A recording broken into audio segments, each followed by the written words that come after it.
Welcome everyone, my name is crabmuffin343 and we're here doing another video of crab muffin reactions. And this one's a special one because this one is me doing a movie review, and we're going to be watching the movie called Bunraku.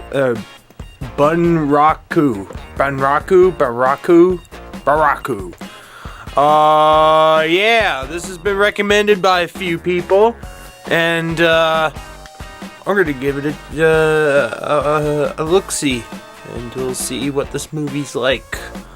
I've heard some pretty good reviews. Rotten Tomatoes gives it, as it says on the Xbox right now, it says 14% for this movie. So either it's really, really good, really, really bad, which I don't think it is, or it's just weird. I can tell you one thing though, it's not gonna be like the Doctor Who movie. That was bad. Not the one of the 50th Doctor Who special, the one with like the old scientist guy, and that pissed me off. I mean, that was not a Doctor Who. But without any further ado, let's watch the movie, shall we? So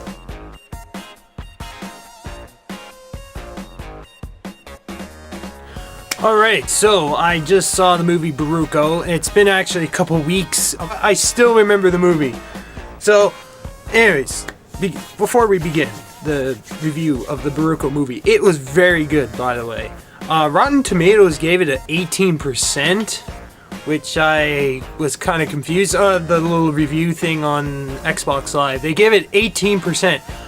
But overall, I really enjoyed it. And there were some weird parts, so, before I start, I don't know if I mentioned, there might be some spoilers. So if you haven't seen this film, I recommend watching it, renting it, whatever. Overall, I think it's good. So, okay, killer number 2 was really cool, by the way. All the other guys were really cool too in the film. I really liked the art, the artsy, sort of fartsy kind of like origami stuff going on in the film. For like the background and everything, that was really cool. What else? Oh yeah, this is what I thought was weird. The origami, but there's a few other things. The ninja samurai guy you see in the film, I swear to God, when I knew it was a guy later on, but at first, like, when you see this guy at first glance, it almost looks like a girl. Like, no offense to the actor who played as that samurai guy, he was really cool too. But at first I thought he was like a girl. I swear to God.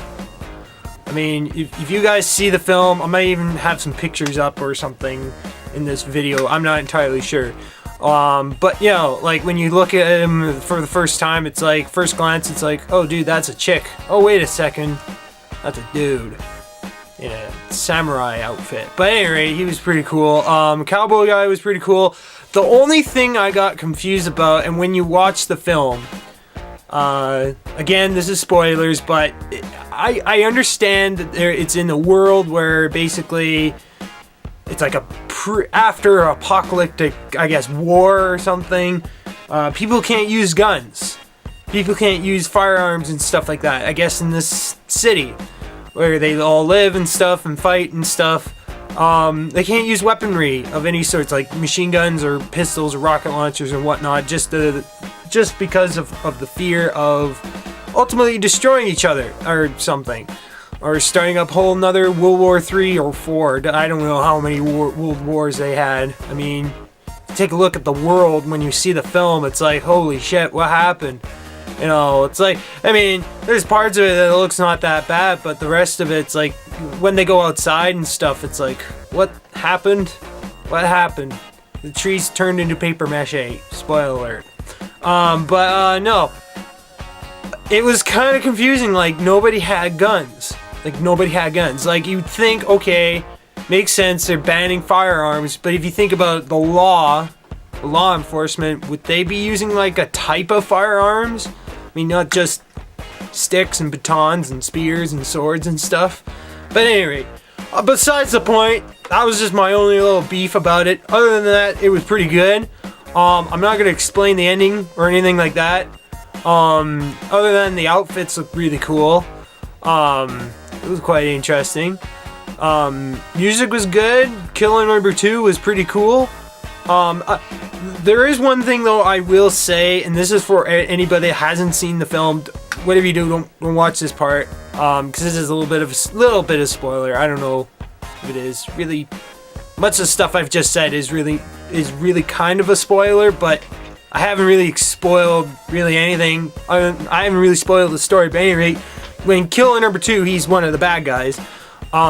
When he dies, I thought that the death scene, I'm not going to describe what it was, but the death scene was kind of reminded me, if anybody has seen this film, of Machete, where basically Steven Seagal in Machete, he dies by getting just stabbed in the gut.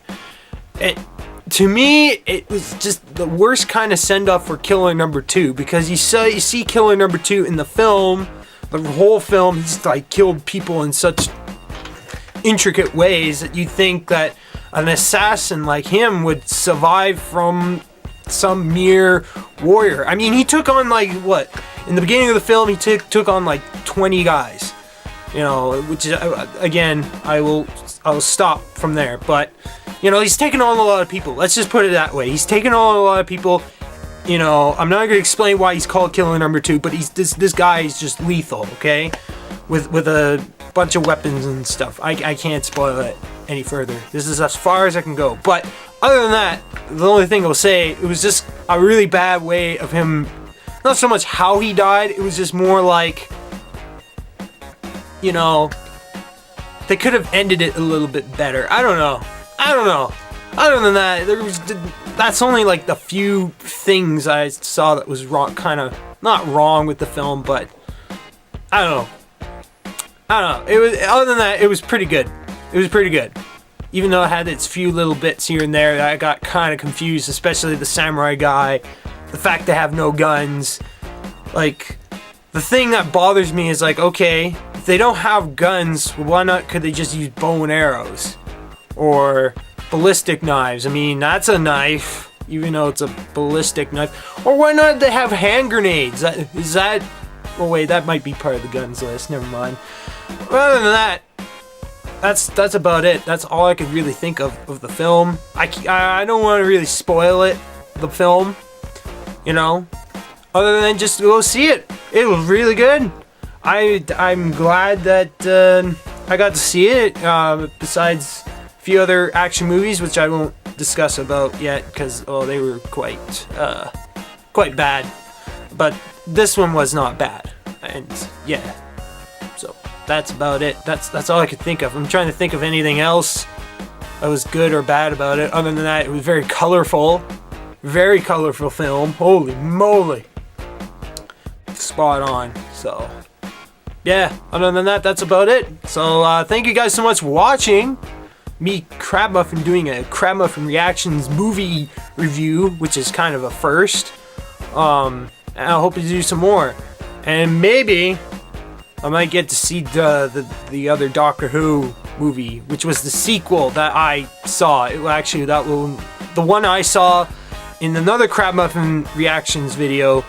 That one was the first one. So technically speaking, I'm going to be watching the second one of that movie, not connected to anything to do with Doctor Who, but that one is going to be the invasion of the Daleks, not invasion of the Daleks, the Dalek invasion of planet Earth, or I think that's what it's called, something like that. But at any rate, enough said. That'll be another video maybe sometime. So yeah, so thank you guys so much for watching, and as always, I'll see you guys in the next video. Bye bye for now.